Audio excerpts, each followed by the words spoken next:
పార్వతీ పరమేశ్వరులకు పౌర్ణమి రోజు, కార్తీక మాసము పౌర్ణమి రోజు ప్రతి ఒక్కరు కూడా ఒత్తులు వెలిగించుకొని, కానీ మనం వెలిగించిన ఒత్తులు కాక ఒక ఒత్తులు ఏదైనా ఆరిపోయి ఉంటాయి చూడి, ఆరిపోయిన ఒత్తులు మనం అంటూ మళ్ళీ వెలిగించేస్తే కనుక అది మరీ మరీ మరీ పుణ్యమది. కానీ నేను ప్రతి ఒక్కరు కూడా తెలుసుకొని ఈ కార్తీక మాసములో పౌర్ణమి రోజు ఈ నెల రోజులు కూడా ప్రతి ఒక్కరు కూడా తెలుసుకొని జీవితం అనేది వ్యర్థంలో పడుకోకుండా మనం ఎంత చేసినా ఎంత పడినా ఎంత మన జీవితం అనేది కొంచెం ఒక 40 ఏళ్ళ వయసు దాటుతానే మన జీవితానికి మనకే ఒక భయం అనేది ఏర్పడుతుంది. ఆ భయం ఏర్పడక ముందే మనం అంటూ భగవంతుని మీద భారం వేసి 2 మంచి మాటలు, మంచి పలుకు, మంచి విధానము మనసులో అనేది ఒక అహంకారం లేకుండా మనం ఒక ముందడుగు వేస్తే కనుక సదా వస్తని పని వేయగలుగుతుందని నమ్మకంతో మీ ముందుకు వచ్చి ఈ పౌర్ణమి రోజు కార్తీక మాసంలో నేనంటూ మీ ముందుకు వచ్చి చెప్పగలుగుతుంటే ఆ అమ్మవారు, ఆ పార్వతీ పరమేశ్వరుడు సంకల్పన, ఆ భగవంతుడు సదాస్తు అనబట్టి మీ ముందుకు వచ్చి నేను 2 మాటలు నా మాటగా మీరు విని ఈ వీడియో చూసి వింటే గిన కంట్లో రవ్వమేనైన పాపం పరిహారం కావాలా అయితాదని ఒక నమ్మకంతో మీ ముందుకు వచ్చి నేను కూడా చెప్పగలుగుతున్నా. కానీ మనసులకు కొందరికి కార్తీక మాసంలో నోములు అనేది ఎన్నెన్నో రకరకాల ఇట్లా మనకు ఉంటాయి. కొందరు కార్తీక అభిషేకం చేయించుకునేటోళ్ళకు, నోములు ఉండేటోళ్ళకు, ఇట్లా ఈ కార్తీక మాసంలోనే నోములు నోముకునేటోళ్ళు కూడా. కానీ బీది రకం అంటే ఇద్దరు అక్కగారు, ఒక్క తమ్ముడు, అమ్మ, నాయన. బీదరికం అంటే ఎక్కడ లేని ఒక బీదరికంలో పడి ఉంటారు వాళ్ళు. కానీ ఏం చేసేసినారు, ఒకరు ఏరే వాళ్ళు నోములు చేసుకుంటుంటే ఆ నోముల కాడికి పోయి విధి చేసేసుకొని ఆ నోముల కాడ ఇంత ప్రసాదము, ఇంత తాంబూలములు పెట్టి ప్రసాదం ఇచ్చే ఆ ప్రసాదం తెచ్చుకొని అందరూ తిని విధి చేసినారంట. ఆ ఒక్క ఇద్దరు బిడ్డలు కలిసి ఏమని అడిగినారు, అమ్మ నాయన మనము ఇంత బీదరికంలో మనము చాలా కూరుకుపోతున్నాము కదా, మనము ఎందుకు చెయ్యకూడదమ్మా, ఆ ఒక్క నోములు మనమంటూ ఎందుకు చేయకూడదని చెప్పి చాలా చాలా బిడ్డలు ఆ తల్లి తండ్రిని అనేది అడిగేసినారట. అంటే అమ్మ ఎవరికి ఉంటే వాళ్ళు చేసుకుంటారు, మనము తినేదానికే తిండి లేకుంటే మనం ఏమిటి నోములు చేస్తామమ్మా, ఏమిటికమ్మా మీరు పరీక్ష పెడతారు, ఎందుకమ్మా అది డబ్బులు ఉండేటళ్ళు, పండ్లు ఫలాలు, టెంకాయలు, పూలు, పుష్ప అన్నీ రకరకాలు పెట్టి స్వామిని పిలుచుకొచ్చుకొని వాళ్ళంటూ విధి చేయగలుగుతారు, మనం ఏమి చేస్తామమ్మా మనం అని చెప్పి అని ఆ తల్లిదండ్రులు ఆ బిడ్డలకి ఇద్దరికి చెప్పగలుగుతున్నారంట. ఆ బిడ్డలకి ఇద్దరికి చెప్పగలిగితే అమ్మా మా మర్రి ఊడలు నోము దారాలనుకో, మర్రి ఆకులు తమలపాకులనుకో, మర్రి కాయలు ఒక్క పలుకులనుకో, మర్రి పండ్లు మర్రి పండ్లుగా మాగినేటివి ప్రసాదం అనుకో, ఆ మర్రి ఆకే దోరణాలనుకో. కానీ అదే పెట్టి మనము ఆ మర్రి చెట్టు ఎన్ని పెట్టి మనము ప్రసాదము పెట్టి మనం అంటూ నోములు చేస్తామమ్మా అని అంట. అమ్మ మీరు ఇంత చెప్పినా కూడా మీరు వినుకోవడం లేదు, మీ ఇష్టమని ఆ బిడ్డలకి ఇద్దరికి అవకాశం ఇచ్చినారంట. కానీ వీళ్ళు ఏం చేసినారు, ఆ మర్రి ఆకులు, మర్రి ఊడలు దారాలనుకో, మర్రి ఆకులు తాంబూలం అనుకో, ఆ మర్రి ఒక్క పలుకులు అనుకో, ఆ మాగినేటి పండ్లు అనుకో, అన్నీ పెట్టి భగవంతుడు ఆ పశువు ముద్దను పెట్టి అంతా నువ్వే సర్వేశ పరమేశ్వర ఈ కార్తీక మాసములో మాకెందుకయ్యా ఈ పరీక్ష పెడతావు, ఎన్ని రోజులని ఉపాసాలు పచ్చులు అచ్చులు ఉండాలా, మేము మాకంటూ ఒక అవకాశం ఈ స్వామి, మా తప్పులు ఏమన్నంటే క్షమించని అన్నీ పెట్టి ఒక పశువు ముద్ద పెట్టి వాళ్ళు అనేది ముందుకొచ్చి చేసుకున్నారంట. చేసుకుంటానే ఆ భగవంతుడు పరమేశ్వరుడు పార్వతీదేవి సదాస్తని చెప్పి ఏం చేసేసినాడు, ఏదో చిన్నగా కష్టం చేసుకోవడము, చెందడము, రోంత కొంచెం పదిలానికి ముందుకని తెచ్చేసినారు.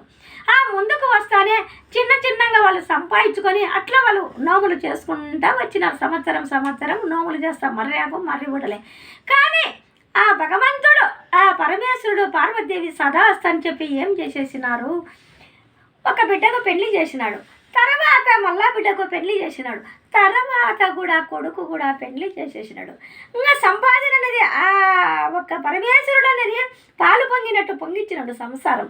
కానీ మనకంటూ ఆ పొద్దు లేక మర్రి ఆకుతో మర్రి ఊడలతో అన్నీ కూడా మనం ఉపయోగించుకున్నాం కదా. ఈ పొద్దు మనకనేది బ్రహ్మాండంగా ఇచ్చినాడు. కానీ అక్కకు పెళ్ళయింది, చెల్లెలకు ఆ ఇద్దరి అక్కగారికి పెళ్ళయింది, కొడుకు కూడా పెళ్లి చేసుకొని ఈ పొద్దు ఇంత హోదాగా మనకుంది కదా, బ్రహ్మాండంగా రంగరంగ వైభోగంగా చేస్తామని చెప్పి ఒక ఆలోచనతో బ్రహ్మాండంగా చేయాలని ముందుకొచ్చినాడు కొడుకు. వచ్చిన వైడూర్యాలు, తాంబూలాలు, పండ్లు, పలహారాలు, భోజనాలు, అన్నదానాలు ఫుల్గా ఎంజాయ్గా పెట్టేసి ఆ ఒక్క నోములు అనేది చేసినాడు. ఆ ఎంజాయ్గా నోములు చేయడముతో చెందడముతో ఈ నోము దారాలు అక్కడ పెట్టి, పాత దారాలు పెట్టి కొత్త దారాలు ఎక్కించుకొని ఈ పాత దారాలు ఒక గంగలో అనేది కలిపి రావాలి. వాళ్ళు ఒక బావిలో కానీ పారే ఏటిలో కానీ కలిపి రావాలి. కానీ ఈ అందరికీ భోజనాలు గీజనాలు అయ్యి వజ్ర వైడూర్యాలు ఈ ఒక్క సంతోషాలతో ఆ నోములు చేయడముతో ఈ కట్టుకున్న దారాలు అనేది ఇట్లా అట్లా అనేది విధి చేయడములతో ఎగిరి వాళ్ళ ఒక పందిరి మీద పోయి ఒక కాకర చెట్టు కింద పడిపోయినాయి. వాళ్ళ ఇంటి ముందనే ఒక కాకర చెట్టు కింద పడిపోయినాయి. కానీ అప్పుడే ఒక్క అనేది వాళ్ళకనేది అంత రంగరంగ వైభోగంగా చేసాక ఆ నోము దారాలు పోగొట్టుకొని విధి లేక సెకండ్లు దిగజారిపోయి మనసులకు అట్లా విధి చేస్తున్నారు. తినేదానికి కూడా చాలా చాలా కష్టంగా అనేది విధైపోయింది.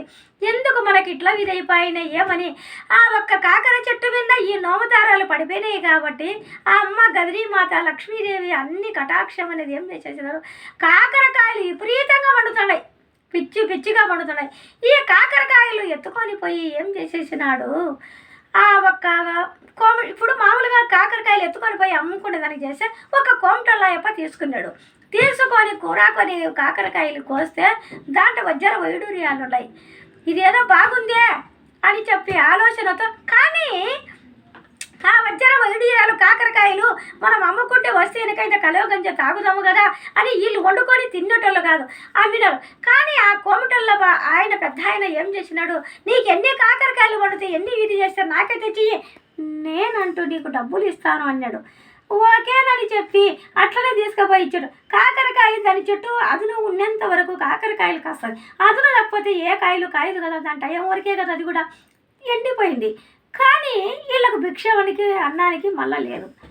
ఏం మన పరిస్థితి విట్ల విధైపోయానని ఒక ఆలోచనతో ఏం చేసేసేసినాడు, నాయన మన పెద్దక్క కాడికి పోయి నువ్వు ఏమి చేస్తావంటే, అక్క మాకు చాలా తినేదానికి కూడా ఇబ్బందిగా ఉందని పెద్దక్కన వాళ్ళు పెద్ద సాహుకారులకు ఇచ్చుకున్నాడు, బ్రహ్మాండంగా ఉండరు. అక్కని అడిగి మనకంటూ కొంచెము సహాయం చేయమని పిచ్చుకరాపో నాయన అన్నాడు. సరే నాయన అని చెప్పి పోయినాడు. పోయి అక్క నేను ఇట్లా నాయన పంపించేసినాడు, నన్ను విధి చేసేసినాడు, ఇట్లా వచ్చినాను, మా పరిస్థితులు చాలా విధిగా ఉన్నాయి, ఇది మా పరిస్థితి అని చెప్పి పెద్దక్కకు చెప్పినాడు. పెద్దక్కకు చెప్పుతానే ఏం చేసేసినాడు, సరేలే నాయన అని చెప్పి ఒక మూట మాదిరి కట్టి విధి చేసి, నాయన ఈ మూట ఇంటికి పోయి ఇప్పు, ఏడ ఇప్పగాకు నాయన ఇంటికి పోయి ఇప్పు అన్నదంట. ఇంటికి పోయి ఇప్పు నాయన అంటే సరేనక్క అని చెప్పాను. అంటే ఏమి పెట్టినా, బంగారు పెట్టినా, డబ్బు పెట్టినా, వజ్ర వైడూర్యాలు పెట్టినా అని చెప్పకపోకుండా ఇంటికి పోయి మూట ఇప్పు నాయన అని ఆ మూట ఎత్తుకొని వస్తా ఏం చేసేసినాడు, ఒకటి ఏందని అడ్డం వచ్చి ఆ మూట ఇచ్చాలి ఇడిగా ఎక్కడో పడిపోయింది. కాలు తట్టుకొని ఎక్కడో పడిపోయాలక ఏముంది ఆ మూటనే కదా అని ఒక ఆలోచనతో ఇంటికి వచ్చినాడు. ఏమి నాయన అక్క పెద్దక్క ఏమన్నా సాయం చేసిందా అని అడిగినాడు. కానీ అక్క ఏమీ లేదు నాయన, పోయినానా వచ్చినానా ఏదో ఒక మూట ఇచ్చింది, ఆ మూట కాలు తట్టుకొని జారి కింద పడిపోయింది, నా కొద్ది నేను వచ్చేసిన నాయన అన్నట. సరేలే నాయన మన ప్రాప్తం అనేది ఇంతవరకు అనేది ఉందిలే నాయన అని చెప్పి ఒక ఆలోచనతో సైలెన్స్ అయిపోయినా. నాయన కుమార చిన్నక్క కాడికి పోయి ఏమన్నా సహాయం చేయమని అడుగుపో, మన పరిస్థితి చాలా విధిగా ఉంది కదా నాయన అన్నట. సరే నాయన అని పోయినాడట. పోతే అక్క ఏమి చేసేసింది, అంత వజ్ర వైడూర్యాలు బంగారు అన్నీ కలిసి ఒక బూట్లు వేసుకోమని బూట్లలో పెట్టి ఆ బూట్లు వేసుకొని పోయి ఇంటికి పోయి ఇడుసు నాయన, బూట్లు ఎక్కడ ఇడసాకు నాయన అని చెప్పిందంట. ఎక్కడ ఇడసద్దు నాయన అని చెప్పి పంపించేస్తే సరేనని చెప్పి ఆ ఒక్క ద్రాహుకంగా నీళ్లు దప్పికైతుంటే ఒక బాయికాడికి పోయి నీళ్లు తాగుదామని విధి చేస్తే ఒక చెప్పు అనేది బూట్ అనేది జారి బాయిలోకి పడిపోయింది. ఆ బూటు జారిపోతే మళ్ళా బూటు కూడా అది జారి 2 బావిలోకి వెళ్ళిపోయినాయి. నీళ్లు తాగదామని పోతే 2 బోట్లో జారి వెళ్ళిపోయినాయి. కానీ నీళ్లు తాగినాడు, ఇంటికి పోయినాడు. ఇంటికి పోయి నాయన చిన్నక్క ఏమన్నా సహాయం చేసిందా అని అడిగినాడ. అంటే ఏమీ లేదు నాయన, పోయినానా మళ్ళీ బూట్లు వేసుకోను ఆయన, ఇంటికి పోయి ఇడ్సమని చెప్పింది, నేను నీళ్ళు తాగని పోయినా బూట్లు పోయినాయి నాయన అని చెప్పాడంట. ఓహో సరేలే నాయన, మనకు రుణము ప్రాప్తం లేదులే, సరేలే నాయన అని చెప్పి వాళ్ళు ఏదో వాళ్ళ కష్టకాయంతో ఉండో లేకుండా పచ్చుండారు. ఉన్నట్లు ఉండే మా తల్లిదండ్రులకు మా తమ్ముడికి ఎందుకు జీవితం అనేది ఇంత దిగజారిపోయింది అని ఒక ఆలోచనతో చిన్నక్క పెద్దక్క అందరూ వచ్చి ఒక వనకూడుకొని ఇది చేసేసుకొని ఇంటికి వచ్చి, నాయన అమ్మ తమ్ముడు మనకు ఏమిటికి ఈ పరిస్థితి, ఎందుకు వచ్చింది మనకి ఈ కథ, నీకు అనిపించినాను కదా అంటే, లేదక్క నీళ్ళు తాగినా ఇట్లా పోయింది. ఏమి నాయన అంటే, కాలు తట్టుకొని జారి మూట కింద పడిపోయింది, నాకు తెలియదక్క. నాయన మనకు ఎందుకు ఈ పరిస్థితి వచ్చిందని చెప్పి ఆలోచన చేసి, చూడు నాయన మనకు ఈ డబ్బు కలిగింది కదా అని చెప్పి అని ఆలోచనతో మీరు ఏం చేసేసినారు, అంతర వజ్ర వైడూర్యాలతో బ్రహ్మాండంగా ఒక ఆనందంగా వైభవంగా ఒక రేంజ్లో మీరు ఆ ఒక్క విధనేది మీరు చేసినారు. కానీ నోములు కానీ మనము చేసే పద్ధతిలో మనం చేసే విధానములో మనము మర్రి ఊడలతో మర్రి ఆకలతో మర్రి కాయలతో మర్రి పండ్లతో అన్నీ కూడా మనము విధి చేసుకొని ఫస్ట్ చేసినాము కదా నాయన, మనం అదే చేయాలి కదా, మనం ఎందుకు ఇట్లా చేయడము తప్పు కదా నాయన, కానీ ఏది అడ్జస్ట్ అదే కదా మనం చేసుకోవాల్సిందని చెప్పి ఆ తల్లిదండ్రులకు చెప్పుకొని విధి చేసేసుకొని ఆమెన నువ్వు పట్టు నేను పట్టు అని చెప్పి విధి చేసేసుకొని ఇప్పుడు బూసులు దుడుక్కొని ఐదు దుడుక్కొని ఈ దుడుక్కొని చేయడంతో ఆ మర్రి చెట్టు మీద ఉండే ఆ పాత నోము దారాలు కింద పడినాయి. అప్పుడు ఆ నోము దారాలు పెట్టుకొని మళ్ళీ మర్రి ఊడలతోనే మర్రి ఆకలతోనే మర్రి కాయలతోనే మర్రి పండ్లతోనే ఆ ఒక్క నోములు అనేది చేసుకొని విధి చేసుకొని ఆ సంసారము 3 పూలు 6 కాయల లెక్కన బ్రహ్మాండంగా. కానీ డబ్బు ఉంది అని చెప్పి ఒక రేంజ్లో డబ్బు లేదని ఒక రేంజ్లో లేకుండా నోములని ఒక పూజలని ఎట్లా మన భగవంతునికి ఎట్లా చేయాలనో అట్లా అనేది మనం ముందడుగు వేసి మనం చేయాలి.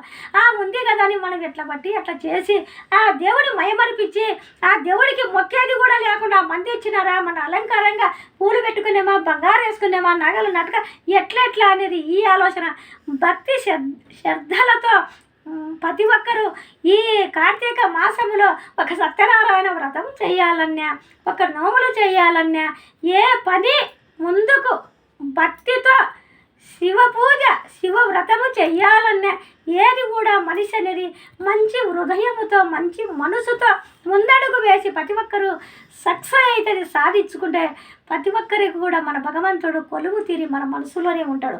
కానీ వాళ్ళ బీదరికంతో చేసిండబట్టి వాళ్ళ సాహుకారులు అవి మంచిగా ఉండే చూడి అదే డబ్బు అనేది ఉంది కాబట్టి వాళ్ళు అట్లా చేసాక ఆ ఒక్క నోదారాల్ని మయమరిపించినాడు దేవుడు.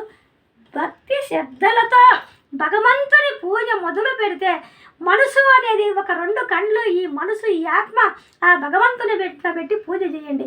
ఒక ఓముకాడ కూకున్నా ఒక సోమవారం వ్రతము చేసిన ఒక శివ ఏది కూడా మనం ప్రతి ఒక్క పని చేసినా మన మనసు మన కళ్ళు మన హృదయము పక్కన పారాడుకోకుండా మనసు స్ట్రైట్గా భగవంతుని మీద పెట్టి మనం అందరం కూడా అట్లా పూజ చేసుకుంటే అందరికీ కూడా కొలువు తీరి సదా అస్సని ఉండగలుగుతారు.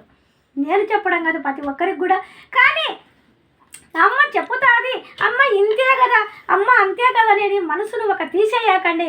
నేను చెప్పడం కాదు వాస్తవం అమ్మ అంటే కరెక్ట్గా నేను చెప్పే మాట ప్రతి ఒక్కరికి వర్తించాలా, ప్రతి ఒక్కరు కూడా ముందడుగు వెయ్యాలా, ప్రతి ఒక్కరు కూడా బాగుపడాలని చెప్పి నా ఉదయపూర్వకంగా మీకు చెప్పగలుగుతాడా. ఇదే మనిషికి ఒక అమ్మకైతే గనక సేమ్ నేను చెప్పడము కాదు, అమ్మ నీ గణేశు నాకు మంచి చేసమని చెప్పు, అమ్మా నీ గణేశు నాకు అది చేయమను, అమ్మా నీ గణేశు నువ్వు చెప్పుతే కనుక గణేష్ వింటాడు, సరస్వతిదేవి వింటుంది, అమ్మవారు వింటుంది, మాకు చెప్పమ్మా అంటే అందరికీ నీకు కాదమ్మా నాకు కాదు ప్రతి ఒక్కరికి కూడా వినగలుగుతుందమ్మా అని చెప్పి ఆ అమ్మకి ఎంతో ఓదార్పు మాటలు మంచిగా చెప్పుకుంటూ నేను ఆ అమ్మకు వచ్చేదాన్ని. ఎవరాయమ్మా చెప్పుకుంటూ నేను వచ్చేదాన్ని. ఆమె సాయిబులమ్మ అయినా కూడా నేను నా మనసు పూర్తిగా నమ్ముతాంటానమ్మా నాకు చెప్పు అనేది.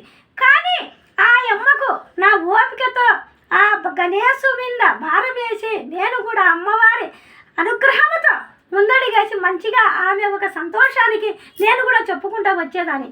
ఈ పొద్దు ఆమెకు నిజమైన వార్త మనము కథగా చెప్పుకోవడంలే, 2 మాటలుగా చెప్పుకోవడంలే, జరిగిన వాస్తవముగా ఒక అమ్మవారే ప్రత్యక్షమయ్యి ఆ అమ్మకు నిజరూపముగా అమ్మవారే ఆమెకు ఇంటిలోకి నడుచుకొని పోయినట్లు ఒక విగ్రహం ద్వారా ఆమెకు అమ్మవారి పోయి ఆ సాయిబూలామైన విగ్రహం ద్వారా పోయి ఆ అమ్మకు ఎంతో అని విధి చేసి ఇదైంది. అమ్మ నువ్వు చెప్పే మాటలకు, నువ్వు చెప్పే విధికే నేను కరెక్ట్గా నా పద్ధతిలో నేను చేస్తాడా, నాకు అమ్మవారు అనేది ఇట్లా కొలువు తీరి ఇట్లా విధయిందమ్మా, నేను ఏమి చేయాలా, ఏం చెందాలని చెప్పి ఫోన్లు చేసి అనేది ఇట్లా అడిగింది. అమ్మ నీ ఒక్క మంచి మనసుగా నేను చెప్పినది నేను కరెక్ట్గా నువ్వు విన్నావు, నీకు ఆ అమ్మవారు నీకు వర్తించింది, తప్పకుండా నీకు శుభము జరుగుతుందని చెప్పి ఈ పౌర్ణమి రోజు, ఈ పొద్దు మంచి రోజు పౌర్ణమి కార్తీక మాసము, నువ్వు అమ్మవారిని అట్టనే పెట్టుకుంటే కనుక బాగుండదు. నువ్వు అమ్మవారిని ముందుకు తెచ్చి పాలతో అభిషేకము చేసి మంచిగా నీళ్ళతో కడిగి గంధము కానీ కుంకుమ పసుపు నిమ్మకాయలతో అన్నీ కూడా అమ్మవారిని కూకబెట్టి నువ్వు సంకల్పన చెయ్యి, సదాస్తరి నీ ఇంట్లో 3 పూలు 6 కాయలు పాలు పొందినట్టు నీ సంసారము పొంగుతుందమ్మా అని చెప్పి నా చేతనైన ఒక సహాయంతో నేను చెప్పి ప్రతి ఒక్కరికి ముందడుగు వేయాలా, బాగుండాలా అని నా హృదయపూర్వకంగా మీకొచ్చి నేను చెప్పగలుగుతాడా. కానీ ఇంతే కదా మాట, అంతే కదా అనేది ఒక తీసేయాకండి. మనిషి అనేది ప్రతి ఒక్కరూ తెలుసుకొని జీవితం అనేది అర్థంలో పడకుండా అందరూ కూడా ఈ పౌర్ణమి రోజు కార్తీక మాసములో ప్రతి ఒక్కరికి కూడా పసుపు కుంకుమలు సౌభాగ్యముతో అందరూ కూడా ముందడుగు వేసి పూజలు పునస్కారాలు అంతా హ్యాపీగా ఆరోగ్యంగా ఖుషిగా ఉండాలని ఆ భగవంతుని నేను ఏడుకుంటాడా. శివ శివ శంకర శివ శివ శంకర భక్తవ శంకర శంభో హర హర నమో నమో. పుణ్యము పాపము పుణ్యము పాపము వెరగము మేము పూజలు సేవలు తెలియము మేము, ఏ పూలు తేవాలి నీ పూజకు, ఏ పూలు తేవాలి నీ పూజకు, వేణీల చేయాలి నీ సేవకు. శివ శివ శంకర భక్తవ శంకర శంభో హర హర నమో నమో. మారేడు దళములు మారేడు దళములు నీ పూజకు, గంగమ్మ మెచ్చిన గంగమ్మ మెచ్చిన జంగమయ్యను గంగను తేవాలి నీ పూజకు.